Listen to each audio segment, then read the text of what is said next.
Hello everyone. इस video में हम करने जा रहे हैं आपके अप्लाइड केमिस्ट्री का चैप्टर नंबर 1, जिसका नाम है एटॉमिक स्ट्रक्चर। तो इस वीडियो में हम बस वही चीज़ें करेंगे जो आपके सिलेबस में है और एग्ज़ाम में आएगी। ठीक है। सबसे पहले आपका सिलेबस में है Bohr model of an atom. इसमें आपको क्या पढ़ना है और ये चीज़ क्या बताते हैं मैं शुरू से बता देता हूँ।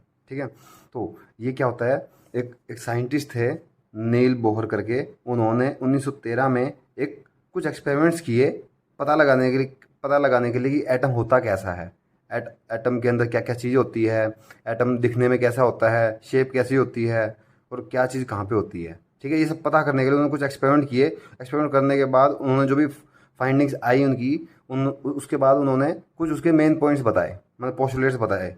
ठीक है। जिससे कि पूरी दुनिया पता लगा सके, पूरी दुनिया जान सके, स्टडी कर सके कि एटम एक्चुअल में होता क्या है, होता कैसा है और उसके सेंटर में क्या होता है, इलेक्ट्रॉन कहाँ होते हैं, ये क्या होते हैं। ठीक है। तो उसने कुछ मेन पॉइंट्स दिए थे नील बोहर ने, साइंटिस्ट ने। ठीक है। अभी वन बाय वन करके सारे मेन पॉइंट्स को पढ़ेंगे। उन मेन पॉइंट्स को बोल देते हैं postulates of Bohr atomic model. Postulates, ठीक है। पोस्टुलेट्स बोले तो मेन पॉइंट्स। ठीक है। सबसे पहले दे रखा है an atom consist of heavy small positive nucleus in the centre and electrons revolve around it only in certain selected orbits. These orbits are associated with definite energy. मतलब क्या है, सबसे पहले इस मॉडल ने क्या बोला है, सबसे पहला पॉइंट क्या होगा, एटम जो होता है, एटम के बीच में एक पॉजिटिव हैवी चार्ज क्या होता है, ये स्मॉल हैवी पॉजिटिव न्यूक्लियस होता है। एक न्यूक्लियस होता है, ठीक है, स्मॉल होता है और पॉजिटिव चार्ज होता है, वो सेंटर में होता है पूरे एटम के। और जो इलेक्ट्रॉन होते हैं उसके चारों तरफ क्या करते हैं, चक्कर लगाते हैं। इलेक्ट्रॉन क्या करेंगे, उसके चारों तरफ ऐसे सर्कुलर पाथ में चक्कर लगाएंगे, छोटे वाले पाथ में भी बड़े वाले पाथ में भी। ठीक है। ऐसे लगाते जाएंगे।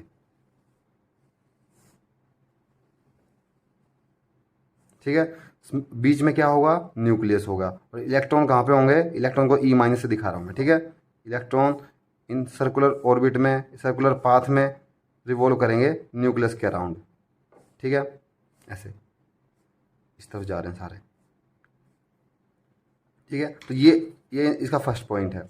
और इसने क्या बताया, दीज ऑर्बिट, तो जो जिस पाथ में ये इलेक्ट्रॉन चक्कर लगाते हैं, इस पाथ को क्या बोलोगे, ऑर्बिट या फिर शेल। ठीक है। तो these orbits associated with definite energy, हर एक पाथ की फिक्स एनर्जी होती है। ठीक है। और इनको क्या बोलते हैं, एनर्जी लेवल भी बोल सकते हैं। ठीक है। और इनकी हम नंबरिंग कहाँ से शुरू करते हैं, जो न्यूक्लियस के सबसे पास होगा उसको n=1 नाम देंगे, जो सेकंड नंबर होगा n=2, फिर n=3, ऐसे चलते जाएगी कहानी। ठीक है। बढ़ते जाएंगे। इसको के शेल भी बोल देते हैं, इसको एल भी बोल देते हैं, इसको एम भी बोल देते हैं। तो के एल एम एन ऐसे चलती जाएगी। ठीक है। ये बात बोल रहे हैं। सेकंड पॉइंट में क्या है, only those orbits are permitted in which angular moment of electron is whole multiple of this. Second point में क्या बोल रहा है कि मतलब एक एक ऑर्बिट ये होगा, दूसरा ऑर्बिट ये होगा, लेकिन इसके बीच में और भी बहुत सारे ऑर्बिट हो सकते हैं ऐसे करते करते, और यही दो क्यों हम हमारे लिए परमिटेड हैं। तो इसके लिए इसके लिए इन्होंने क्या बोल रखा है, ओनली वही ऑर्बिट अलाउ हैं हमको ड्रॉ करना जिनमें एंगुलर मोमेंट ऑफ इलेक्ट्रॉन किसके बराबर हो, h/2 के मल्टीपल में। मतलब एंगुलर मोमेंटम आपने फिजिक्स में किया होगा या फिर करोगे तो एंगुलर मोमेंटम का फॉर्मूला होता है mvr=nh/2। ये जिस भी ऑर्बिट के लिए सक्सेसफुल लग जाएगा ना ये वाला फॉर्मूला, तो वो वाले ऑर्बिट हमारे लिए अलाउड हो जाएंगे। ठीक है। इसलिए n=1 हो जाएगा फर्स्ट ऑर्बिट के लिए, n=2 हो जाएगा 2 ऑर्बिट के लिए। ठीक है। इसलिए 1 यहाँ पे होगा, 2 यहीं पे होगा, 2 1 के पास नहीं हो जाएगा, 3 के पास नहीं हो जाएगा, फिक्स रहेगा ये। ठीक है। बस ये याद रखिए, mvr=nh/2। आगे क्या, थर्ड पॉइंट में क्या बोल रही है, as long as electron remains is particular orbit it does not gain और lose energy. This mean energy of, मतलब क्या है, इलेक्ट्रॉन क्या ऑर्बिट में चक्कर लगा रहे हैं, अगर लेकिन जब इलेक्ट्रॉन किसी ऑर्बिट में चक्कर लगाते हैं, हम सिंपली इसको अगर ऐसे दिखाएं, इलेक्ट्रॉन इसमें चक्कर लगा रहे हैं, ऐसे रिवॉल्व कर रहा है इसके चारों तरफ। ठीक है। तो जब चक्कर लगा रहे हैं तो ऐसा नहीं है कि मतलब ये न्यूक्लियस के घूमता घूमता न्यूक्लियस के पास आ जाएगा या न्यूक्लियस से दूर चला जाएगा। एक फिक्स ऑर्बिट में ही चक्कर लगाएगा और चक्कर लगाते लगाते जो भी इलेक्ट्रॉन की एनर्जी है वो ना तो लूज होगी और ना ही वो एनर्जी गेन करेगा, ना ही एनर्जी रिलीज करेगा। ठीक है, एक फिक्स एनर्जी रहेगी उसके पास हमेशा। ठीक है, तो उस फिक्स एनर्जी में घूमता रहेगा, बस ये पॉइंट बोलता है। ठीक है, तो फिक्स एनर्जी रहेगी और ये फिक्स एनर्जी इस ऑर्बिट की भी वही होती है जो इस इलेक्ट्रॉन की होती है। ठीक है, और क्या बोला है, मीन्स फिक्स एनर्जी कांस्टेंट होती है एनर्जी ऑफ इलेक्ट्रॉन उस पार्टिकुलर ऑर्बिट में, इसलिए इन ऑर्बिट को हम क्या बोलते हैं, स्टेशनरी ऑर्बिट बोलते हैं। ठीक है, इस ऑर्बिट की एनर्जी सेम रहती है, फिक्स रहती है, ना कम होती है ना ज़्यादा होती है, इसलिए जो भी इलेक्ट्रॉन इस ऑर्बिट में चक्कर लगाएगा उसकी एनर्जी भी उतनी ही हो जाएगी जितनी इस ऑर्बिट की है। ठीक है, इसलिए इस ऑर्बिट को क्या बोलते हैं, स्टेशनरी ऑर्बिट बोल देते हैं। स्टेशनरी मतलब एक जगह रुका हुआ, ना उसकी एनर्जी कम हो रही है ना उसकी एनर्जी ज़्यादा हो रही है। फोर्थ पॉइंट में क्या बोल रहे हैं, electron continues revolve particular energy orbit without losing energy state ground state. इसमें क्या बोल रखा है, जब इलेक्ट्रॉन एक ही एनर्जी के साथ एक ही ऑर्बिट में ऐसे चक्कर लगाता जाएगा तो हम क्या बोलेंगे स्टेट को, नॉर्मल स्टेट या ग्राउंड स्टेट बोलेंगे। ठीक है, अब लास्ट पॉइंट में क्या बोल रखा है, energy is omitted or absorbed only when electron jumps from one energy level to another. For example, energy is supplied to an electron is jump from normal position to higher position. इसमें क्या बोल रखा है fifth point में, आप बस इतना याद रखो, अगर नॉर्मल ड्रॉ करना आ गया एटम को तो ये ऐसे ड्रॉ करेंगे, ऐसे ड्रॉ करेंगे, बीच में क्या होगा, हैवी न्यूक्लियस होगा और इलेक्ट्रॉन कहाँ, चारों तरफ चक्कर लगाएंगे। ठीक है, अलग अलग एनर्जी के ऑर्बिट में। ठीक है, ऐसे। लेकिन अगर कोई इलेक्ट्रॉन एक ही ऑर्बिट में चक्कर लगा रहा है तो ना तो उसकी एनर्जी कम हो रही ना तो उसकी एनर्जी ज़्यादा हो रही है, तो ये तो ग्राउंड स्टेट होगी। लेकिन अगर कोई इलेक्ट्रॉन बड़े वाले ऑर्बिट से छोटे वाले ऑर्बिट में अगर आ जाता है ऐसे, तो क्या करेगा, अपनी इस ऑर्बिट में इसकी एनर्जी कुछ और होगी, इस ऑर्बिट में इसकी एनर्जी कुछ और होगी, ये ऑर्बिट नंबर 1 है तो इसकी एनर्जी 1 बोल देते हैं, इसकी एनर्जी 2 बोल देते हैं। तो जब बड़े से छोटे वाले ऑर्बिट में आएगा ना, जैसे ये दिखा रखा है, जब बड़े से छोटे वाले ऑर्बिट में जब आएगा तो ये क्या करेगा, एनर्जी इमिट करेगा, मतलब ये एनर्जी छोड़ेगा, मतलब पूरे एटम के अंदर से एनर्जी निकलेगी, बाहर आएगी, तभी जब एनर्जी बाहर आएगी ना, तभी जाके ये जो इलेक्ट्रॉन है हायर ऑर्बिट से लोअर ऑर्बिट में जाएगा एनर्जी छोड़ के। इसका उल्टा, ठीक है, एक पॉइंट ये हो गया।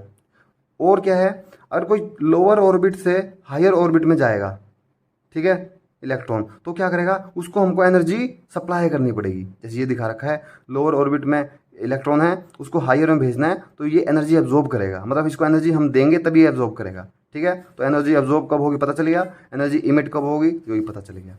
तो ये 5 पॉइंट्स थे, ये बोहर एटॉमिक मॉडल के मेन पॉइंट्स थे। ठीक है, अभी हम आगे करेंगे, नेक्स्ट टॉपिक है ड्यूअल बिहेवियर ऑफ मैटर, या फिर डी ब्रोगली हाइपोथेसिस का नाम है ड्यूअल बिहेवियर ऑफ मैटर, और इसको बोल देते हैं डी ब्रोगली हाइपोथेसिस। इस वाले टॉपिक में क्या करना है, एक साइंटिस्ट होते हैं जिनका नाम है डी ब्रोगली। ठीक है, वो 1924 में कुछ हाइपोथेसिस देते हैं, कुछ थ्योरीज देते हैं। ठीक है, जिनमें वो क्या बोलते हैं, जो भी माइक्रोस्कोपिक पार्टिकल होते हैं, जो भी छोटे पार्टिकल होते हैं, जैसे कि इलेक्ट्रॉन हो गया, ठीक है, तो ऐसे पार्टिकल का ड्यूअल नेचर होता है।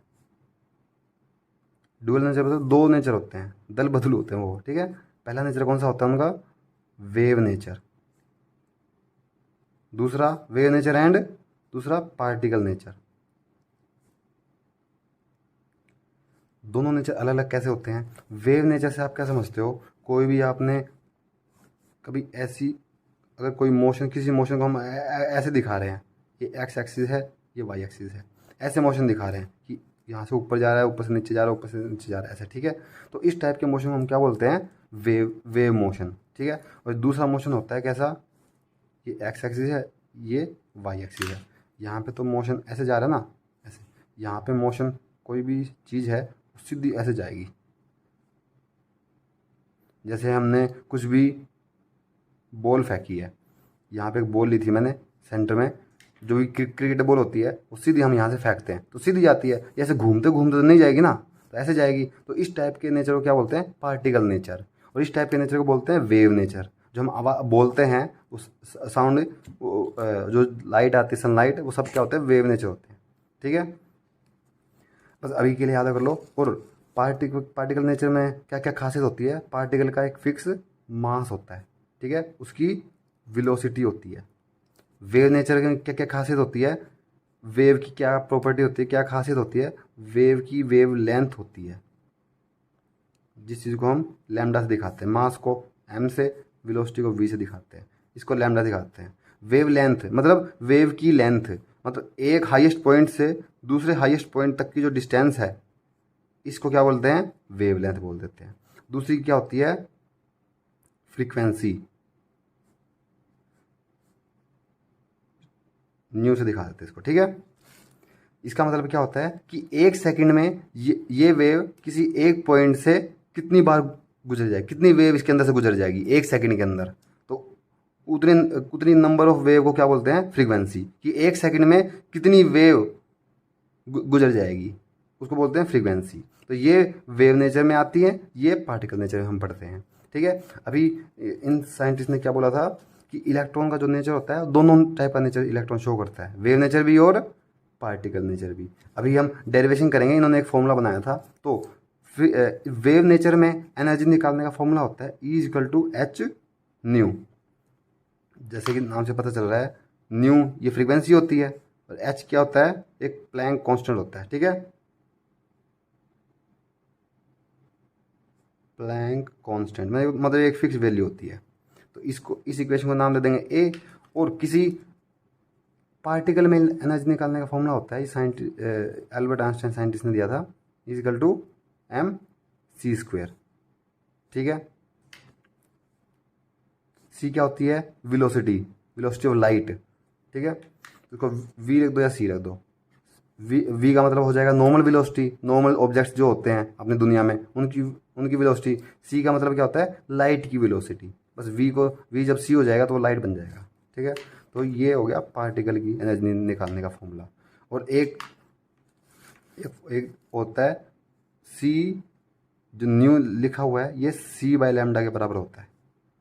ये c स्पीड ऑफ लाइट होती है, ये स्पीड ऑफ लाइट होती है, क्या होती है, स्पीड ऑफ लाइट। ठीक है, तो यहाँ पे इसकी एनर्जी क्या बन जाएगी, E = hc/λ। ठीक है, ये फर्स्ट इक्वेशन थी अपनी, ये सेकंड इक्वेशन है। तो दोनों इलेक्ट्रॉन की, क्योंकि इलेक्ट्रॉन दोनों नेचर शो कर रहा है, तो दोनों एनर्जी बराबर हो जानी चाहिए। तो दोनों को जब बराबर रखेंगे तो hc/λ किसके बराबर आ जाएगा, mc² से। तो इस c से इस c कट जाएगा, तो यहाँ से लैम्डा किसके बराबर आ जाएगा, h/mc। ठीक है, तो ये जो हमारी आई है, ये जो रिलेशन आया है, ये जो फॉर्मूला आया है, तो इसको क्या बोलते हैं, डी ब्रोगली रिलेशन। ठीक है, इसमें हम ये किस किस चीज़ को रिलेट करता है, डबल वेव लेंथ को, और किस चीज़ से, मास से, मास ऑफ इलेक्ट्रॉन या फिर मास किसी भी चीज़ का। ठीक है, और एच क्या होता है, प्लैंक कांस्टेंट, सी क्या होता है, स्पीड ऑफ लाइट। दोनों चीज़ कांस्टेंट होती है, तो ये दो चीज़ वेरी करती है और आपस में रिलेट करती है। ठीक है, इसको बोलते हैं डी ब्रोगली रिलेशनशिप, और आपको इसमें इतना ही करना है।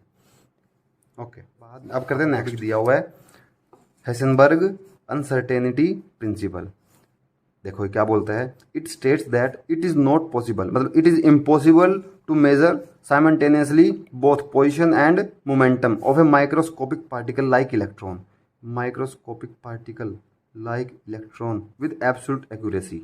मतलब क्या बोल रहा है, लिखने का मतलब क्या है, it is impossible to measure simultaneously, मतलब क्या है, किसी भी माइक्रोस्कोपिक पार्टिकल, जिस ऐसे पार्टिकल जिनको माइक्रोस्कोप से ही देख सकते हैं, वो उनका साइज इतना छोटा है, जैसे कि इलेक्ट्रॉन हो गया।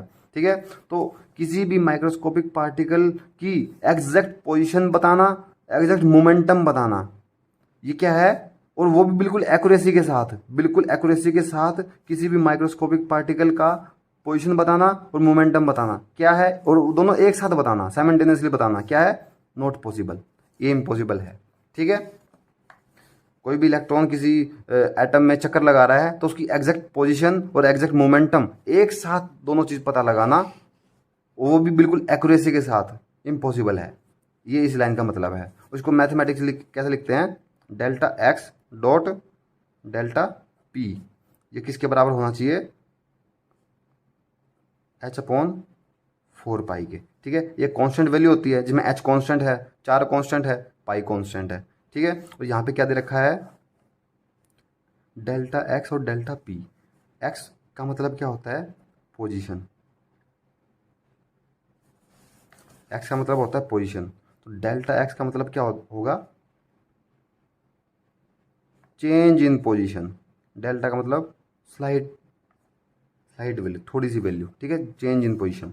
ऐसे ही p का मतलब क्या होता है, मोमेंटम। कोई भी चीज़ अगर मूव कर रही है तो उसके अंदर एक मोमेंटम आ जाता है। ठीक है, तो उसको स्टडी करते हैं। ठीक है, तो डेल्टा p क्या हो जाएगा, चेंज इन मोमेंटम। अब ये दे रखा है। ठीक है, तो इस हिसाब से आप पता लगा सकते हो। ये सारी कांस्टेंट वैल्यू है, तो डेल्टा x गुना में डेल्टा p है, तो ये किसके बराबर है, ये ऑलमोस्ट बराबर किसके है, h/4 के। तो ये तो है तो कांस्टेंट वैल्यू, तो कांस्टेंट वैल्यू है, तो इस डेल्टा p को अगर नीचे लेके जाएंगे तो ये क्या हो जाएंगे आपस में, इस कांस्टेंट, इस पूरे को क्या हम अगर k नाम दे दें तो क्या हो जाएगा, ये डेल्टा x और डेल्टा p एक दूसरे के बिल्कुल अपोजिट हैं। अपोजिट बोले तो इन्वर्सली प्रोपोर्शनल हैं। इन्वर्सली प्रोपोर्शनल का क्या मतलब है, अगर डेल्टा p की वैल्यू बहुत ज़्यादा होगी तो मतलब डिवाइड में किसी चीज़ की वैल्यू ज़्यादा होती है तो ओवरऑल वैल्यू क्या हो जाती है, वो कम हो जाती है। और ओवरऑल वैल्यू डेल्टा x की है, तो ये वैल्यू क्या हो जाएगी, कम हो जाएगी। ये वैल्यू ज़्यादा होगी तो ये वैल्यू ऑटोमेटिक कम हो जाएगी, और इसका उल्टा वाइस वर्सा है, ये वैल्यू ज़्यादा होगी तो ये वैल्यू कम हो जाएगी। तो यही बात बोल रखी है, अगर डेल्टा x स्मॉल है तो delta p will be quite harsh and vice versa. ठीक है, अभी हम आगे चलते हैं। आगे आपके सिलेबस में है ऑर्बिट एंड ऑर्बिटल। अभी तक आपने किया, ऑर्बिट नाम तो अब तक आ ही चुका है। ठीक है, ऑर्बिट एंड ऑर्बिटल, इसमें हम क्या क्या आपके लिए इम्पोर्टेंट है, ऑर्बिट क्या होता है और ऑर्बिटल क्या होता है, इनकी डेफिनेशन बता देता हूँ मैं। हाँ, ऑर्बिट तो क्या होता है, ऑर्बिट किसने दिया था, नील बोहर ने दिया था। अभी हमने बोहर मॉडल ऑफ एटम किया था, उसमें हमने किया था कि जो न्यूक्लियस होता है, न्यूक्लियस के चारों तरफ एक फिक्स पाथ होता है, जिस पाथ में इलेक्ट्रॉन चक्कर लगाते हैं, तो उस पाथ को हम क्या बोल देते हैं, ऑर्बिट बोल देते हैं। ऑर्बिट बोल देते हैं, उसका दूसरा नाम क्या होता है, शेल। ठीक है, तो ऑर्बिट तो हमको पता चल गया, एक फिक्स पाथ होता है न्यूक्लियस के अराउंड में जहाँ पे इलेक्ट्रॉन चक्कर लगाते हैं। ठीक है, ये होता है ऑर्बिट। और क्या क्या प्रॉपर्टी होती है, ये कर लेते हैं हम। यहाँ पे दे रखा है, इसमें आ जाओ इस टेबल पे, ऑर्बिट और ऑर्बिटल डिफरेंस दे रखे हैं, यहीं से बता देता हूँ मैं। ऑर्बिट क्या होता है, it is well defined circular path followed by revolving electron around the nucleus. ये न्यूक्लियस के अराउंड एक सर्कुलर पाथ होता है जिसमें क्या होता है, इलेक्ट्रॉन रिवॉल्व करते हैं। आई बात समझ में। It represents the planar motion of an electron, मतलब कि ये प्लेनर मोशन को दिखाता है। हमने न्यूक्लियस बनाया, एक पाथ बनाया, लेकिन बनाया तो इस कॉपी के पेज पे है, तो कॉपी का पेज तो पूरा एक ही प्लेन है ना। ये यहाँ से अगर ऐसे देखोगे ये पूरा एक ही प्लेन है, एक ही प्लेन है, प्लेन से बाहर उठ के तो कुछ आया नहीं है। तो ये क्या, कौन से मोशन को दिखाता है, प्लेनर मोशन को दिखाता है, किसके, इलेक्ट्रॉन के। ठीक है, तीसरा चीज़ क्या है, maximum number of electron in an orbit कितने आ सकते हैं, 2n², और n इजकल टू ऑर्बिट। मतलब मैंने बताया था ना तब कि पहला ऑर्बिट आएगा, फिर दूसरा ऑर्बिट आएगा, ऐसे ही फिर तीसरा ऑर्बिट आएगा, ये तो बढ़ते जाएंगे ऑर्बिट। पहले वाले ऑर्बिट का n इजकल टू 1 होता है, दूसरे का 2 होता है। तो एक पहले वाले में मैक्सिमम इलेक्ट्रॉन कितने आएंगे, फॉर्मूला क्या दे रखा है इसका, 2n²। पहले वाले में कितने आएंगे, n की वैल्यू 1 रख दो तो 1 का स्क्वायर कितना आ जाएगा, 2 ही आ जाएगा। तो पहले वाले में ओनली 2 इलेक्ट्रॉन आ सकते हैं मैक्सिमम। अगर उससे ज़्यादा इलेक्ट्रॉन आए तो वो ऊपर वाले में जाएंगे। ठीक है, ऊपर वाले में मैक्सिमम कितना आएंगे, तो n की वैल्यू 2 रख दो, 2 का स्क्वायर हो जाएगा, कितना हो जाएगा, 8। तो इस वाले में मैक्सिमम इलेक्ट्रॉन 8 आएंगे दूसरे वाले में। ठीक है, तो ये फॉर्मूला लगा देंगे 2n² वाला। आई बात समझ में। मैक्सिमम इलेक्ट्रॉन किसी ऑर्बिट में कितने आएंगे, 2n²। और क्या है, ऑर्बिट क्या होता है, नॉन डायरेक्शनल होता है, can not explain shape of molecule. मतलब क्या होता है, ये जो ऑर्बिट हमको दिख रहे हैं, ये छोटा वाला ऑर्बिट दिख रहा है, ये बड़े वाला ऑर्बिट दिख रहा है, अगर हम इसको एक्स एक्सिस और वाई एक्सिस में अगर कहीं पर ऐसे रख देंगे, हमको पता लगेगा क्या कि ऑर्बिट एक्स एक्सिस की तरफ झुका हुआ है या वाई एक्सिस की तरफ झुका हुआ है। ये तो ये तो किसी तरफ नहीं झुका हुआ, ये तो हर डायरेक्शन से देखोगे तो सेम ही लगेगा। एक्स एक्सिस की तरफ भी उतना ही है, वाई एक्सिस की तरफ भी उतना ही है, क्योंकि सर्कल तो ये तो होता ही कांस्टेंट है ना। ठीक है, तो ये नॉन डायरेक्शन बोलते हैं इसको, ये किसी भी डायरेक्शन को नहीं शो करता है। और ये ऑर्बिट्स क्या होते हैं, सर्कुलर इन शेप होते हैं। और ये याद रख लो, it is not accordance with Heisenberg uncertainty principle, ये हेसेनबर्ग अनसर्टेनिटी प्रिंसिपल को फॉलो नहीं करते। अभी हम करेंगे ऑर्बिटल क्या होते हैं। ठीक है, कॉन्सेप्ट ऑफ ऑर्बिटल्स। अभी ऑर्बिट की बात तो हमने की थी, अभी ये ऑर्बिटल क्या चीज़ है।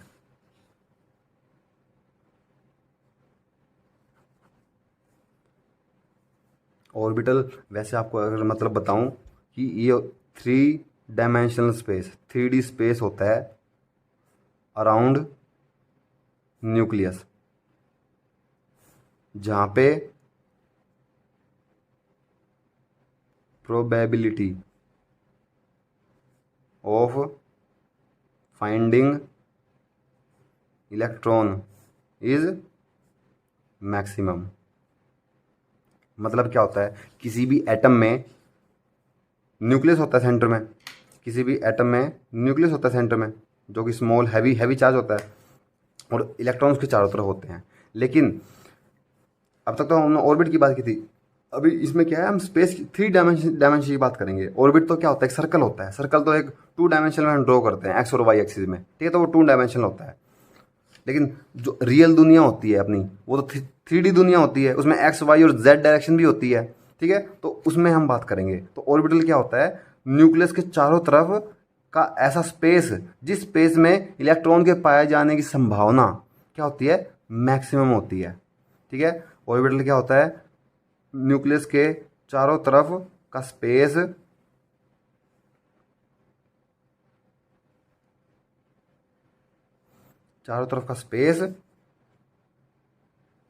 जहां पे इलेक्ट्रॉन के पाए जाने की प्रोबेबिलिटी क्या हो, बिल्कुल मैक्सिमम हो। मतलब आप इसको इस बात से समझो, अगर इलेक्ट्रॉन इसके चारों तरफ तो इसको आप उससे समझो, आपने फुटबॉल देखी है, एक फुटबॉल होगी, फुटबॉल के अंदर बिल्कुल उसके सेंटर में अगर हम न्यूक्लियस रख देंगे, तो फुटबॉल की जो बाउंड्री है, तो बाउंड्री से लेके उसके सेंटर तक, न्यूक्लियस तक के बीच का जो भी स्पेस है, उस स्पेस को हम क्या बोलेंगे, वो 3 डायमेंशन स्पेस है। वो तो ऐसा है नहीं कि हम पेपर में ड्रॉ कर सकते हैं 2 डायमेंशन में एक्स और वाई में, वो 3 डायमेंशन स्पेस होता है। ठीक है, तो उस 3 डायमेंशन स्पेस को क्या बोलेंगे, ऑर्बिटल बोलेंगे, जहाँ पे इलेक्ट्रॉन के पाए जाने की संभावना क्या हो, मैक्सिमम हो। ठीक है, फुटबॉल के एग्जाम में समझ में आया। ठीक है, अब हम बात करेंगे तो ऑर्बिटल्स की कुछ खासियत के बारे में। ये क्या होता है, it is the region in space, ये स्पेस में एक जगह होती है और अराउंड द न्यूक्लियस, न्यूक्लियस के चारों तरफ होती है, जहाँ पे जहाँ पे फाइंडिंग इलेक्ट्रॉन मैक्सिमम, इलेक्ट्रॉन के पाए जाने की प्रोबेबिलिटी बोले तो संभावना मैक्सिमम होती है। ठीक है, दूसरा क्या है, it represents 3 dimensional motion of electron. ठीक है, ये ऑर्बिट जैसा नहीं है कि मतलब एक प्लेन में हमने ड्रॉ कर दिया, ये प्लेनर मोशन नहीं दिखाता, ये 3 डायमेंशनल मोशन दिखाता है। तीसरी चीज़ क्या है, N orbital can not have more than 2 electrons. ठीक है, एक ऑर्बिटल में फिक्स है, ये एक ऑर्बिटल में मैक्सिमम कितने इलेक्ट्रॉन होंगे, ओनली 2। इसमें कितने होते थे, 2n²। ठीक है, इसमें क्या है, तो ये क्या होते थे, नॉन डायरेक्शनल होते थे। ये ना तो एक्स एक्सिस की तरफ, ना ही ये एक्स को बताते थे, ना ही वाई को बताते थे, ना ही जेड को बताते थे। हर डायरेक्शन में सेम होते थे, लेकिन हर डायरेक्शन में सेम नहीं होते। ठीक बात है, ये अलग अलग होते हैं। ठीक है, तो इनमें ये क्या होते हैं, डायरेक्शनल होते हैं, डायरेक्शनल नेचर होता है इनमें, इसलिए ये मॉलिक्यूल की शेप को ही बताते हैं। और क्या है, ऑर्बिट्स हैव डिफरेंट शेप्स, और इनकी तो एक ही शेप होती थी ऑर्बिट की, और सर्कुलर होते थे, कोई छोटा सर्कल है कोई बड़ा सर्कल है, लेकिन है तो सर्कल ही। तो इसमें लेकिन इसमें क्या होता है, इन सब की शेप अलग अलग होती है, ऑर्बिट अलग अलग टाइप के होते हैं और अलग अलग शेप होती है। जैसे एस ऑर्बिटल हो गया, उसकी शेप अलग होगी, पी ऑर्बिटल की शेप अलग होगी। ठीक है, और ये क्या होते हैं, हाइसेनबर्ग अनसर्टेनिटी प्रिंसिपल को फॉलो करते हैं। हाँ जी, सो अभी इस वीडियो के लिए हम करेंगे शेप्स ऑफ ऑर्बिटल। ऑर्बिटल किस किस टाइप के होते हैं और उस टाइप के ऑर्बिटल की शेप क्या क्या होती है, वो दिखने में कैसे होते हैं। ठीक है, तो सबसे पहले हम ऑर्बिटल की बात करेंगे, एस ऑर्बिटल। ठीक है, एस ऑर्बिटल ये टाइप ऑफ ऑर्बिटल है, मतलब एस टाइप के ऑर्बिटल। ठीक है, ऐसे हम 2-3 टाइप के ऑर्बिटल और भी पढ़ेंगे। तो सबसे पहला है इसमें S type orbital. S type orbital, इसकी शेप कैसी होती है? एस ऑर्बिटल है तो एस से ही नाम आएगा। इसकी शेप कैसी होती है? स्फेरिकल। स्फेरिकल जैसे कोई भी स्फीयर, कोई भी बॉल गोले जैसी होती है, कोई फुटबॉल लगा लो, क्रिकेट बॉल लगा लो, उसके जैसी शेप होती है किसकी? एस ऑर्बिटल की। इसको शो कैसे करते हैं? ये हमने एक्स एक्सिस और वाई एक्सिस और जेड एक्सिस बनाई। एक्स एक्सिस, वाई एक्सिस और Z axis. Z axis plane से ऊपर आई हुई है इसलिए मैंने इसको ऐसे दिखाया हुआ है, ठीक है। तो सेंटर में अगर यहाँ पे हमने अगर न्यूक्लियस रखा है किसी भी एटम का, ठीक है, तो इसके चारों तरफ एक फुटबॉल के जैसा स्पेस है, ठीक है। तो उस स्पेस के अंदर ही इलेक्ट्रॉन होगा, इसके बाहर बिल्कुल भी नहीं होगा, ठीक है। तो इस टाइप की शेप को, फुटबॉल जैसी शेप को, स्फेरिकल शेप को क्या बोलेंगे? एस ऑर्बिटल बोलेंगे, ठीक है। तो एस ऑर्बिटल की शेप कैसी होती है? Spherical shape. और एस टाइप के ऑर्बिटल में कितने ऑर्बिटल होते हैं टोटल? एक ऑर्बिटल होगा। एस टाइप के ऑर्बिटल में कितने ऑर्बिटल होंगे? एक टाइप के ऑर्बिटल होंगे, ठीक है। अब अभी आपने किया होगा कि एक ऑर्बिटल में मैक्सिमम कितने इलेक्ट्रॉन आ सकते हैं? 2 इलेक्ट्रॉन आ सकते हैं। तो एक ऑर्बिटल है और हम क्या करते हैं? एक ऑर्बिटल को एक डब्बे से दिखा देते हैं, ठीक है। एक डब्बा बोले तो एक ऑर्बिटल। तो एक ऑर्बिटल में मैक्सिमम कितने इलेक्ट्रॉन आते हैं? 2। ये तो खासियत होती है ऑर्बिटल की, बस 2 इलेक्ट्रॉन आएंगे, तो 2 इलेक्ट्रॉन आ जाएंगे इसमें, ठीक है। एक इलेक्ट्रॉन को एरो से दिखा दिया हमने। तो ये एस ऑर्बिटल के बारे में होगा, इसकी शेप के बारे में हो गया, ठीक है। अभी अगर मैं बात करूं, एस ऑर्बिटल 2 चीज़ होती हैं, एक 1s और एक 2s। 1s और 2s, जैसे कि नाम से पता चल रहा है, जैसे जैसे ये n बढ़ रहा है, ये जो वैल्यू है 1 2 ये बढ़ रही है, तो इसके साथ क्या होगा? ये ऑर्बिट को दिखाती है। 1 और 2 वैल्यू किस चीज़ को दिखाती है? ऑर्बिट को दिखाती है। ऑर्बिट के अंदर क्या होते हैं? ऑर्बिटल होते हैं, ये याद रखो। ऑर्बिट के अंदर क्या होंगे? ऑर्बिटल होंगे, ठीक है। तो ऑर्बिटल के आगे हमेशा 1 2 3 4 5 6 ऐसे नंबर आएगा। तो ये नंबर किस चीज़ को बताता है? फर्स्ट ऑर्बिट है। तो ये कौन सा ऑर्बिटल है? S orbital. तो इसको क्या बोलेंगे? फर्स्ट ऑर्बिट का एस ऑर्बिटल है ये 1s। इसको क्या बोलेंगे? सेकंड ऑर्बिट का एस ऑर्बिटल है ये 2s। ऐसे ही 2p भी होता है, ठीक है। तो 1s और 2s में बात करें, इन दोनों की अगर बात कर रहे हैं, 1s ये भी s है, ये भी s है, लेकिन जैसे कि हमको पता है ऑर्बिट जो होते हैं, सेकंड ऑर्बिट फर्स्ट से बड़ा होता है। तो जब सेकंड 2s भी 1s से बड़ा होगा, तो शेप की अगर बात करें, शेप साइज किसका ज़्यादा बड़ा होगा? 2s का। अगर यहीं पे बात करें, तो अगर इसको हमने क्या नाम दे दिया? 1s नाम दे दिया, तो ऐसे ही एक बड़ा सा इससे बड़ी बॉल होगी इसके ऊपर, वो किसकी बॉल होगी? 2s की बॉल होगी, ठीक है। तो शेप पता चली ऐसे ऐसे वेरी करती है। तो ये हो गया एस ऑर्बिटल के बारे में। दूसरा हम करेंगे, दूसरा होता है पी ऑर्बिटल। पी ऑर्बिटल में सबसे पहले हम बात करेंगे कि शेप कैसी होती है। इसकी शेप होती है कैसे? डम बेल।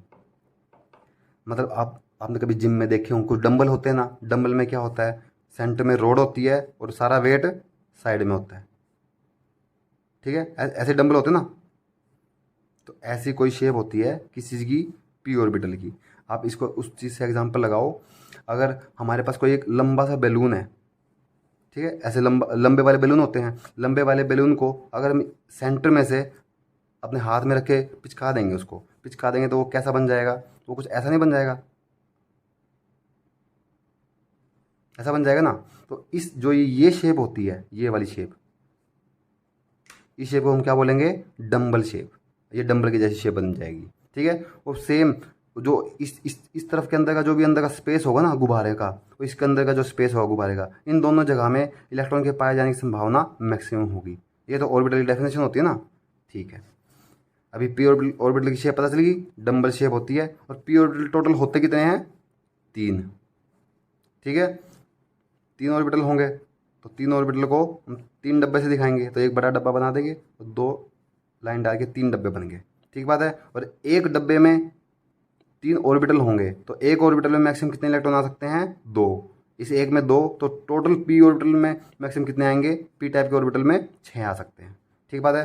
अभी शेप की बात कर ली हमने, तो अभी बताओ ये एक्स डायरेक्शन है, ये वाई डायरेक्शन है। इस शेप को अगर मैं एक्स एक्सिस के अलोंग रख दूंगा ऐसे, ठीक है, तो इस पी को हम क्या बोल देंगे, पी एक्स बोल देंगे।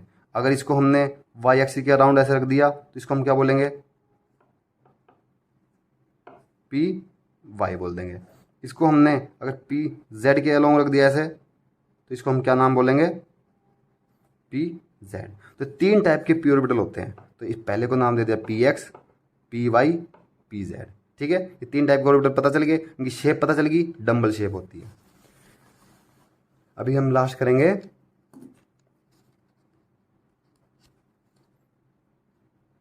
डी ऑर्बिटल्स के बारे में। डी ऑर्बिटल की शेप कैसे होती है, D for D orbital, D for double dumbbell, double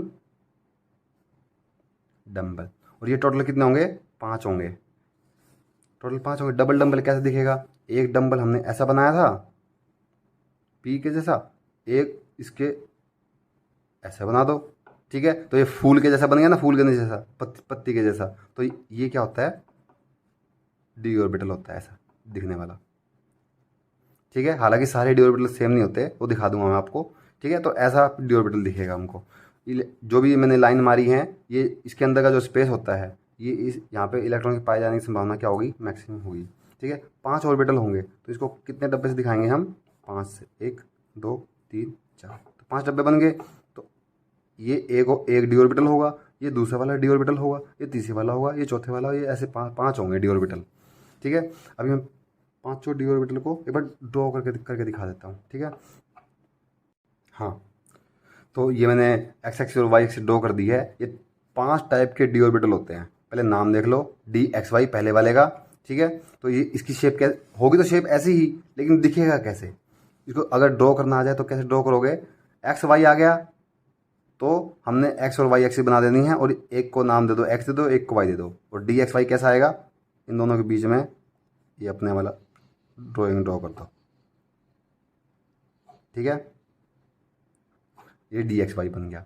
D Y Z में क्या है, सेम 2 एक्सिस बनाओ, एक को वाई नाम दो, एक को जेड नाम दो, और इन दोनों के बीच में जो भी आएगा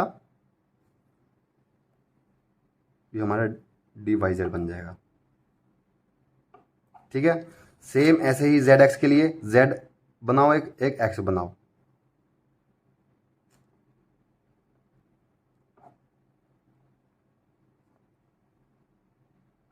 ठीक है, तो ये जेड एक्स बन गया। अब 4th नंबर का कौन सा, D X square minus Y square. ये भी, इसमें भी एक्स और वाई इन्वॉल्व थी, इसमें भी एक्स वाई इन्वॉल्व हो रही है, लेकिन क्या फ़र्क है, इसमें जो भी ऑर्बिटल होंगे एक्स एक्सिस और वाई एक्सिस के बिल्कुल एक्सिस के ऊपर ही होंगे। उसमें तो एक्सिस के बीच में थे, इसमें एक्सिस के ऊपर होंगे। और डी जेड स्क्वायर में ओनली जेड जेड पे ही बनेगा। तो एक पी ऑर्बिटल के जैसा बनाओ ऐसे, और एक रिंग बना दो ऐसे। ठीक है, तो ये ऑर्बिटल कैसा बनेगा, डी जेड स्क्वायर। तो ये 5 टाइप के ऑर्बिटल होते हैं, तो यहाँ पे 5 टाइप के आप लिख सकते हो। ठीक है, ऐसे ये डी एक्स वाई, ये डी वाई जेड, ये जेड एक्स, और ये D X square minus Y square, और ये डी जेड स्क्वायर। ठीक है, तो 5 टाइप के ऑर्बिटल होते हैं। इसके बाद हम करेंगे part 2 of the same chapter. Okay, thank you.